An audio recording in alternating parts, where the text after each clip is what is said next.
30 or so. But it's a much bigger improvement than what we used to do when we used to have local governments. The Deputy Governor from Morang County is Stephen Wanya. He joins us this morning as well. Good morning, DG. Good morning, good morning. Karibu sana. Yes, I want to apologize for being a little bit late. Now that we're using a little, yes. The senator here has given a very little in terms of a score, in terms of what devolution has actually been able to achieve in the country, yes, because of certain things like corruption. So we're going to throw you into it right there and ask the question, has then devolution become, or has it been used, a conduit for corruption that has taken corruption from where it was centered and has now funneled it to different parts of the country? Or has the other side of devolution, which Senator gives 30% for, actually been the thing that has been achieved? I think what we are seeing right now in terms of devolution in the last 13 years, corruption has been a consistent problem across this country, whether it's from the national government or the devolved systems for a while, even since the inception of these of our administration. And it has been a teething problem on development and on governance for a very long time. What you are seeing is systems at work. And the reason why I say systems at work is because the corruption that has been netted when you see the control of budget, when you see the Auditor General raising queries, it means that books are being audited and people are being held to account. And are they? Yes. Are they being held to account? Because look at the past, part of the reason why I'm saying that is look at the past 5 years. How many governors are facing corruption charges in our judicial system? The only challenge that has been is that the process is not as fast as we would want it to be. But the process, I would say, the process is at work. The challenge that we have in terms of the development and in terms of the constraint, in terms of what we ought to have seen on the ground and what is being actually seen on the ground, is a situation where you find that the resources that are available at the counties are very much constrained. And so when the issue of corruption comes in, it's coupled together with the strained resources. So, for example, and I want to give a good example in so many counties, you find that so many counties use over 50% of their budget in recurrent, what you call even salaries, what you call within the recurrent side. And that becomes a challenge because then you find that only a few employees, maybe a few employees compared to the population. Because you find, for example, in Moranga, we have 5,000 employees who are county government employees. And then you find that the people of Moranga are 1.1 million. Same case, go to Makueni, where Senator Maanzo comes from. Maybe the number of public employees are less than 5,000. But the population of Makueni is over 700,000. Senator is going to tell you the number of that population. But then when you find to the budget and the salaries that are allocated per annum, you find that the money that goes to salaries is close to 5 billion, close to 4 billion, whereas the rest of the population now seems to share a very lean budget. And now when you translate that towards development, then and you look at the budget in its face value, then you tend to feel like maybe this money is getting lost somewhere. And that still remains to be the challenge that I would express in that regard. But money doesn't get lost. Money is taken. Yes. Money is stolen. Money is moved. Yes. By humans. Yes. And by all means, the people who do that should be held into account. But the challenge that we are facing right now, and I want to put it very categorically, because county governments are under a lot of pressure to be able to perform. But the kind of oversight you see in county government is not the same oversight that you see in terms of the national in terms of the national government. And we have continually seen a skewed criticism of county government as opposed to national government in terms of books of account, in terms of audit, in terms of how we manage resources. And I want to challenge Senator Maanzo and the Senate here. Part of the responsibility of the Senate is to provide oversight to the counties, an oversight role. That is one of their responsibilities. The second part of their responsibility is to ensure that they are champions of county government at the national level. What I have seen senators do and what the Senate has done is to become a tribunal to judge governors each and every day. What they have not provided is structures in which that the law can be utilized to have to fill in the gaps. And this still remains the challenge at the Senate. For example, we have taken so many challenges to the Senate to be addressed in terms of a law, so that we can, because one of the stopgap measures that we have seen in terms of corruption is the difference, is the power struggles that you have seen in the counties, whether it's in the county assemblies, whether it's in between the governors and their deputies. But when these laws reach to the Senate are only concerned by in their oversight role when it comes to the criticism of the governor, because majority of the senators want to get into the gubernatorial seats in the coming elections, and this has created a gap into which that the lacuna of law has not been established clearly by the Senate to allow for these measures. For example, you can ask Senator Maanzo here how long it has taken for them to clearly define the roles of the deputy governors and their governors, which has created problems in the devolved units for the last 13 years. They have not yet done that. So that now you find that the challenge, you look at the scenarios in which county governments are taken through, and when you see the challenges that the county governments are facing, and it's because when the lacuna of law is not clearly established at the national level, the county governments basically are dealing with laws that have stopgaps. Another example. DG, before you gave another example, so what's the challenge between the deputy governor and the governor? Yes. What challenge? The challenge that still remains is that it has clearly never been defined the roles of deputy governors. And when you have, and I want to put it in a scenario that majority of Kenyans are going to understand, because they are political issues, others are interpersonal issues. I don't want to go to the interpersonal issues between governors and their deputies. I want to go clearly on the structural issues that exist within the county government. One, you find that the deputy governor and the governor largely come to the ballot under a single ticket.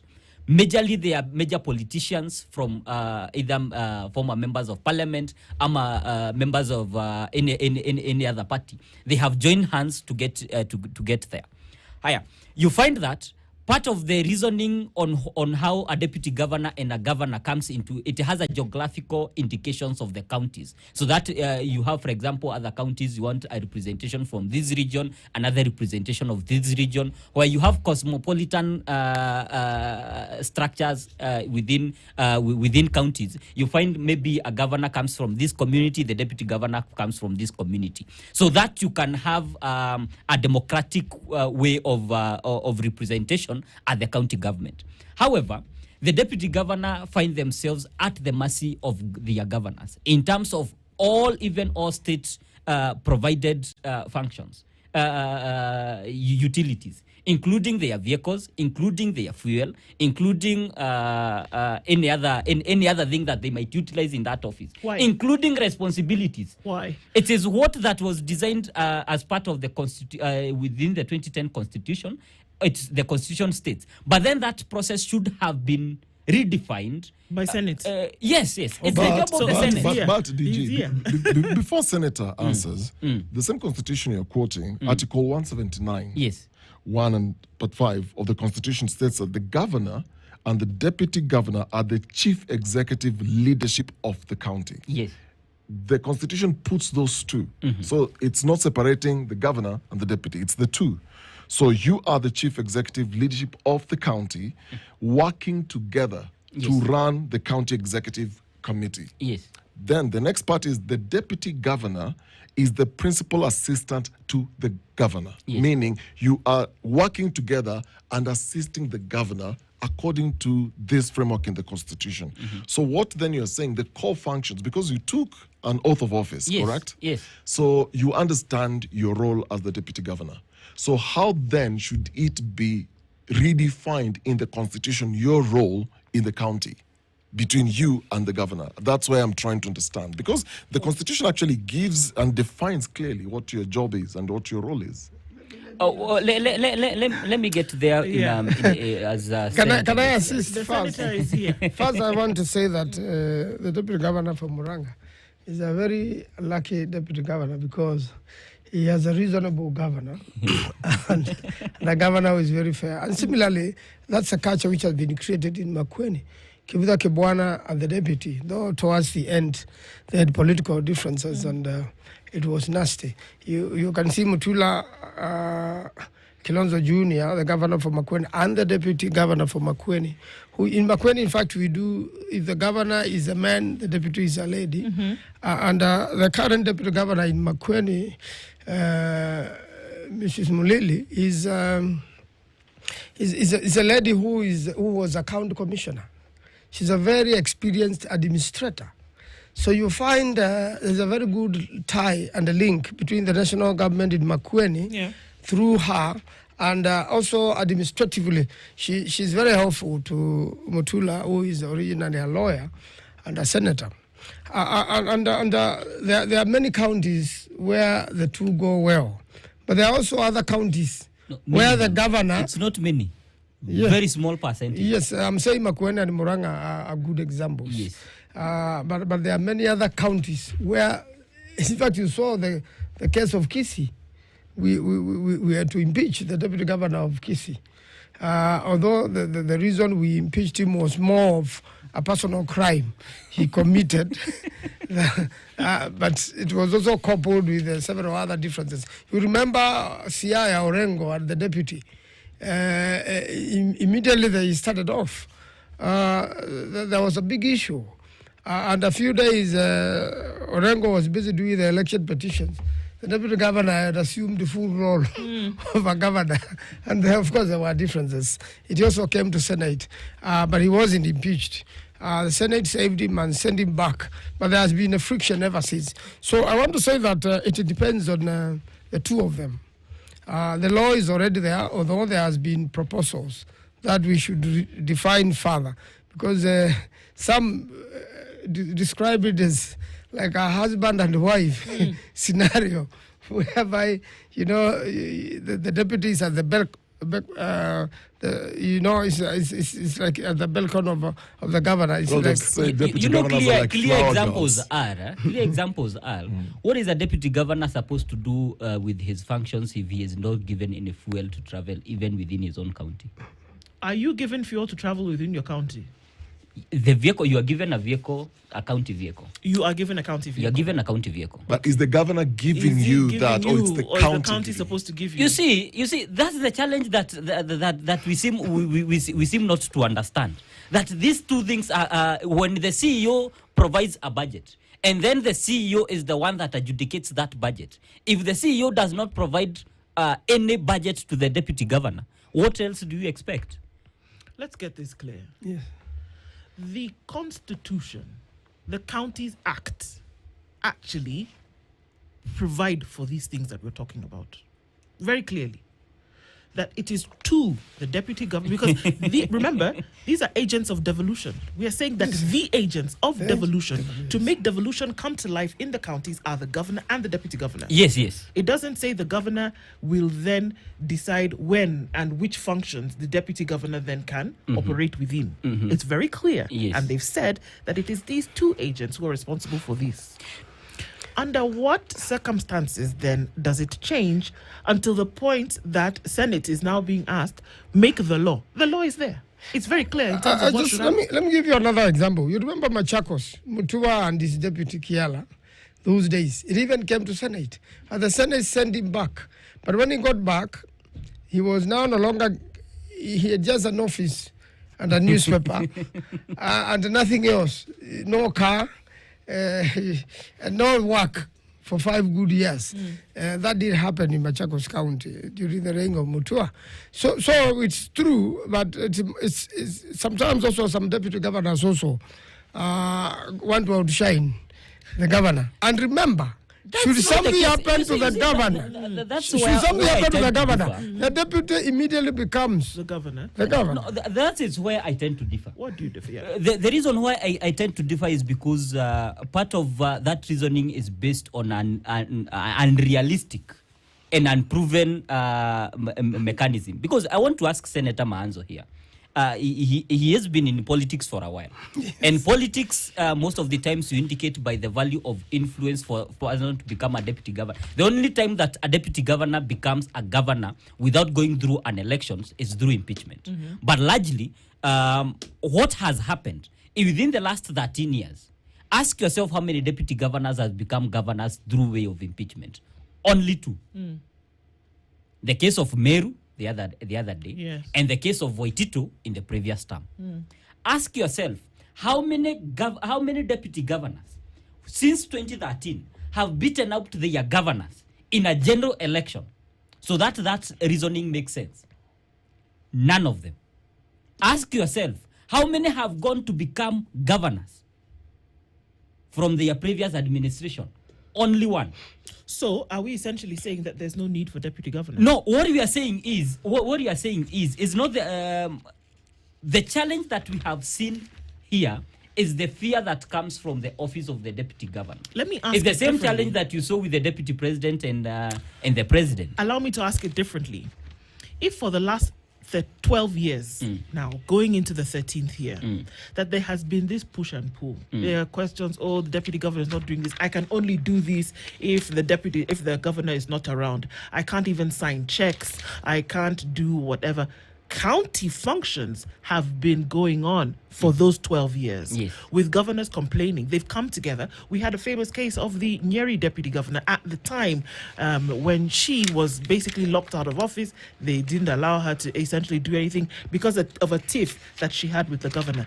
County functions continue. So the very difficult question of, if there's this constant push and pull between governor and deputy governor, but county functions are continuing, is there a need for deputy governors? I think the biggest challenge that I can be able to indicate is what we have seen, and that biggest challenge, it has been there across counties. And I want to give a clear example with what I have seen in my county in the last while remembering the question of whether there is actually a need that's for what I deputy want to governors. that's what I want to explain. In the last 10 years, Murang'a County has had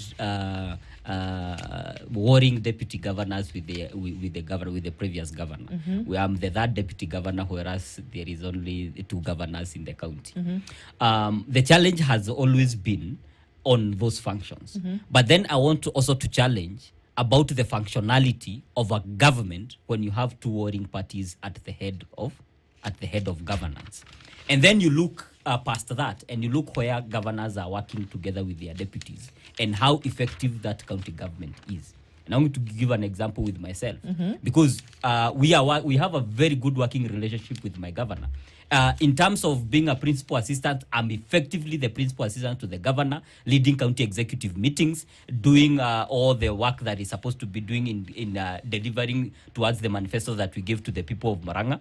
And what we have seen in the last 3 years is effectively good governance. I don't want to toot my own horn. You are going to tell me how we are doing in Murang'a. But generally, we have had a very good working relationship, and that has translated to service delivery. So what I want to indicate is that is not that the absence of deputy governors that things would go smoothly, because then you would find the same scenario would then arise with county executive members, because the same issue still arises in counties. It's only that it is not in the media, that county executive members are in tussle with their governors in terms of executive the functions of the county. And so you see this challenge that arises. The same case you see county assemblies and the governors having quite a challenge in terms of, for example, you saw the situation in Kericho. The governor stood up and said that now we are going to dissolve the entire county government because now he is in the second trench of impeachment in the last 1 year. And so you see that the tussle is not based on the structures. It's based on how administrative functions are handled from the executive and how governance structures are translated. So how would Senator Maanzo and the Senate come in to solve that problem? Because Senator Maanzo and the Senate are the people we go to when we want to find legal challenges for the counties. So, sorry, Senator, I need to understand how you would come in to solve this problem, which seems to be a character issue and not necessarily a law issue. We have a committee of devolution, and we also have a committee of national cohesion, which I serve within the Senate, and it is the Committee of Devolution now which goes and sits down with a certain county which has issues either between the governor and the deputy, or between the governor and the executive, or the governor and the assembly. And it is headed for, it's headed by elderly men, who really help resolve issues. And it has worked very well. I know the Senator for Siaya, Oburu Odinga, sits there, and the Senator for Wajir. They are able to help. And it happens, it gets very busy at times, that particular committee of devolution, sorting out issues like this. But when they become a little bit rough, then you find the deputy governor issue has now been brought to the Senate, either for axing or impeachment. And then you have seen, I told you the case of Machakos, Mutua and his deputy Kiala came, and Kiala was sent back.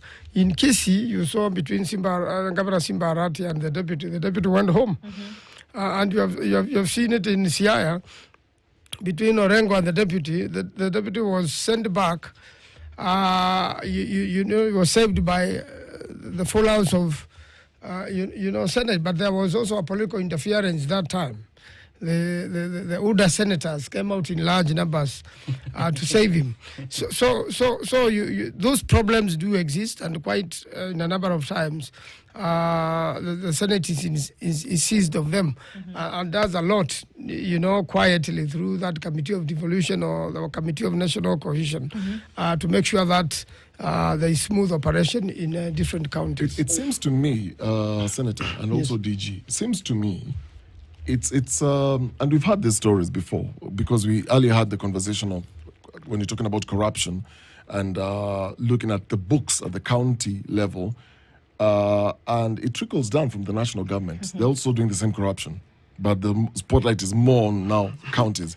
It seems to me the power play is also equally the same with the national government, because there was a time we were told the former president Uhuru Kenyatta couldn't work with his former Ruto, because Ruto for some reason was outshining him, and there were all these political issues. And then later we see the same thing happen again when now Ruto becomes president with his former deputy Rigathi Gachagua. Same thing again. Looks like then at the county level, the constitution really has addressed itself to their roles, the core roles. And as the assistant to the governor, the main deputy, his work is to coordinate county departments. Am I correct? And this includes projects and service delivery. Yes. What then this means is the deputy governor will obviously be meeting with the people and the personnel that works around these departments, and go to the fields where they're meeting people around these projects. And then the second thing is representing then the governor at official functions. So the first bit is acts as the governor's main deputy in coordinating all these things. The second is may represent then the governor at official functions, including public events. Yes. So now here is where it's a question of ego. It's a question of lacking the will. The Constitution has addressed itself, but there's a question of ego, a question of character, and a question of power play. I think what you are clearly defining is the extent into which we have implemented devolution in the last 13 years. And it requires both a political goodwill on all elected leaders across the country for service delivery. Because from where I sit, this power play has continued even at the national level, even when it comes to execution of budget and even appropriating monies for the counties. And Senator Maanzo is going to tell you here that the counties clearly need resources for the purpose of development. But what we have clearly seen, and I'm going to look at the devolved functions. You see, we have a devolved function in agriculture. And then when you go to Schedule 4, what remains in the national government is agricultural policy. But then you find that the budget of the Ministry of Agriculture at the national level is almost 3 times the combined budget of agriculture in all 47 counties. Same case in health. Same case in any other function that is devolved. Then you ask yourself, where is these resources remaining at the national level and not at the county to do the devolved function? Because do you ask? Yes. I have told you that. Yes. Do you ask? Why No, don't we that's see the his- work of the Senate. That's the work of the Senate. Senator Because Maanzo? they are the people who should be fighting for this thing. Because by the time, for example, the governors have been reduced to go to court for the purpose of allocations. We are going to court as a council of governors for the purpose of those allocations. But when we are having the conversation about the budget at the Senate level, the senators, for example, in the last budget, when we are making the last budget, there are several items that made the governors go to court. One of them was based on issuance of bursaries. The second was on issue of road maintenance levy, and some of those issues. The road maintenance levy, the court pronounced itself. But then you find that the controller of budget can unilaterally create a memo and say that county governments cannot provide for bursaries. And to some extent, saying that secondary schools and tertiary institutions belong towards the national government functions. Okay. It's fine. So, But the bursaries are usually not provided to those institutions. They are provided to the people as part of social welfare of the counties. is it fair to say, Senator, then, that devolution is punching below its weight because the budget making and law making bodies are not doing their job? Yes. As the senator, would you say that that's the case? Devolution not reaching its full potential, Yes. or even, you remember you gave it 30%, not even reaching 50% because lawmaking, oversight, budget making bodies, parliament is not doing its job. What has happened is that particular issue is before the Supreme Court now for advice.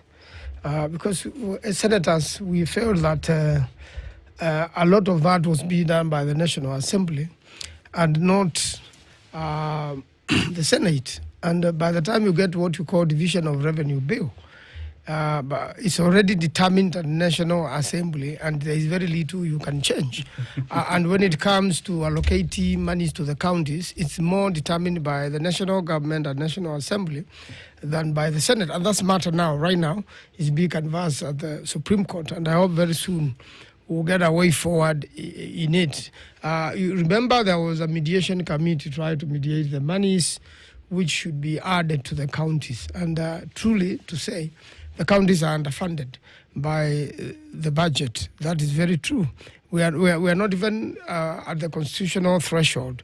And I think there should be a deliberate effort to do so. But at the same time, and I have had an opportunity to visit with the Committee of Education, and we are finding that the counties are supposed to deal with the tertiary institutions.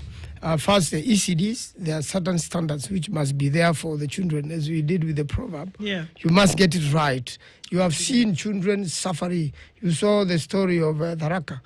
You know, children in horrible classrooms. The County Governments Act provides how and what that ECD school should look like with the 2 classrooms, with the clean washrooms, and what should be provided for the benefit of children like that. And that's their budget for education. Then the post-secondary training, the colleges which they have, TVETs, these TVETs, they are certain to have a certain infrastructure, and apparently they are very expensive, even to teach somebody welding, because you have to buy the material as a county, and then you have to use electricity, and you have to have facilities for that. But then when now you go and fund a secondary school bursary, which is a matter of national government, and where the Ministry of Education and such bursaries, and the MP through CDF as also bursaries, then you come and scoop another big chunk from the county's money to fund a national function. That has been a source of conflict, and we are working on it to make sure that also the devolved units, the counties, do the ECDs the way they are supposed to be done by law, and then proceed to make sure the tertiary colleges, which is very important training. You know things like electricians. The counties can generate a lot of these people who are very useful in the construction industry, and in fact are very well paid worldwide. Here in Kenya is only that nobody values a plumber, but a plumber is paid very well in London. Just to connect that water. It's very interesting. So that is going on. That's happening, and issues have been raised as to whether they should pay bursary for kids going to secondary school, because that bursary is there in CDF. You find the governor has given bursary to the same child who has been given by CDF, who has been given by national government, who has been given by corporate social responsibility by banks. Cooperative bank do this. So there's a way we need to deal with the bursary issue to make sure it comes from one kitty and takes care of the disadvantaged children. You know the bursary issue is just one issue, and I would want when the Senate really interrogates what devolution means in each and every step, they should ask more concrete questions. For example, that is just one of them that they are asking to the counties why we are funding tertiary, secondary and tertiary institutions in terms of bursaries. But then they should also, in the same breath, ask the national government why it's funding hospitals at level 4 instead of providing that money. If the money is available for equipping, then why is the president the one to determine which level 4 hospital, which clearly a county government function, should get which machine, whether it's an X-ray, a CT scan. At the same breath, why is the national government involving itself in terms of vaccination, which is clearly veterinary services are county government functions? If they have the resources, then why is the Senate not asking the national government these questions? Why are they not utilizing? In the same breath, we have institutions that are supposed to serve both the national and the county government that are serving only the national government and forgetting that they are also to serve the county government. And what they do is lecture the county government on their functions. One of them is the control of budget. The control of budget is the one that passes each and every budget that goes, is the one that signs. That the budget that goes towards the Ministry of Agriculture for veterinary services. But when the same vote line that comes from the county in terms of bursaries, he says, now this does not, it shouldn't go to the counties, should not pay these bursaries. But then in the same breath, he approves what is a devolved function at the national level instead of saying that this should not be effectively taken. Look at the National Treasury. The National Treasury, in its funding model and how it releases the trenches of money, the first charge that you see from the National Treasury is funding ministries, funding the executive at the national level. But the counties has to wait months and months for their disbursements to come. My question then is this devolution conference just pomp, color, and fanfare and lacking of these serious conversations? Because this is not the first time this thing has come up. Yes. Every year, Every year. a series of these conferences Yes. where all the stakeholders,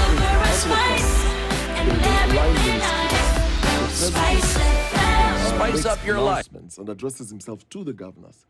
Are these conversations held behind the scenes, away from the full glare of cameras and the microphones, or is it just a fanfare? They don't happen. They don't happen, So and this I'm is- going to tell you that they don't happen. So this devolution is just fanfare. I'm telling you because in the same breath that you're going to see the executive at the national level in the devolution conference today, you're going to see them in the next 3 days making speeches and making speeches and making speeches. I want you to ask within the next 1 month, how many counties are going to receive their share capitation, which we have that since March. Muranga County is owed almost 200 million. Yet, you see the PS pronouncing herself the other week that level 2s and level 3s are supposed to be free. Where are we supposed to get medicine and to actually even pay for even a single equipment of non-farms when even the funds that are supposed to fund that level are not available? We have debts at the national government at that level. Ask the counties. And this is the conversation, because look even at the development structures that we have. If the executive at the national level wants to meet the people, they are using county government functions to do it. And instead of using that funds to bring to the counties, then you find yourself that now even the revenue generating streams, for example, the markets that are being done, were supposed to be taken over by the national government, not only in construction, but also in collecting revenue. Looking at these issues, there are many that obviously are on ground. There is a plethora of issues when we get from the ambience or lack of it between deputy governors and the governors. When we look at monies that should leave the central government and come to counties, the oversight role that Senate plays, and then everybody, conferencing in one place to have this 5-day conference every year. Are we seeing that there is a need, or rather that we're seeing that there is action direct towards making sure that the spirit of devolution that was envisioned in the Constitution is actually playing out, Senator? Well, I want to say that when you look at the program of the current Devolution Conference, none of these issues are poking out. You know, the conference is supposed to deal with issues related to devolution. And that's a time when the national government meets the county government. They must face each other at that conference. And what's supposed to go to the counties is given to the counties. Otherwise, what we have in the country now are weakened institutions. We have weakened county governments. We have weakened National Assembly. We have weakened Senate. And we have a lot of unaddressed problems, which somebody is just sweeping under the carpet and making sure that devolution, stalls or is not really achieved as required by the law. I will call it like a lack of political goodwill. If it's political goodwill, the counties will function. But at the same time, lack of, proper fighting of corruption. The biggest problem of this country is corruption at national level, which has now been devolved, and our taxes are being looted left, right, and center. And there's no teeth to bite, and make sure that those who have looted the counties are forced to return the money. It's really, as you call it, funfair. This devolution conference is just going to be funfair. Waste of money, time, resources. I think we have to have a very candid conversation about the state of devolution. Yes. Because, and I want to urge every senator and every governor and every member of county executive who are having conversation at the Council of Governors. It's necessary. Devolution left to do right. Can change the face of this nation, because you see, for example, in where healthcare, for example, did not reach during the National Assembly, during the provincial system, you find that right now people are getting adequate healthcare with the devolution. And so once devolution and development goes to the grassroots level, then at that juncture, then every Kenyan can be able to receive services. Okay. Well, it's necessary to have face à face en français, as we say, conversation about this, because absolutely necessary. It seems, weakened institutions are definitely not agents of anything. Yes. And so this conversation is front and center. We want to thank you for being here this morning. Thank you. And I know that you're probably now dashing off to Homa Bay to join the fanfare. I left the fanfare. Senator for the Republic of Kenya from the county of Makueni is Senator Dan Maanzo, and the Deputy Governor of Maraga County, Stephen Munanya. Thank you so much, both of you, for being here. It continues. Asante sana.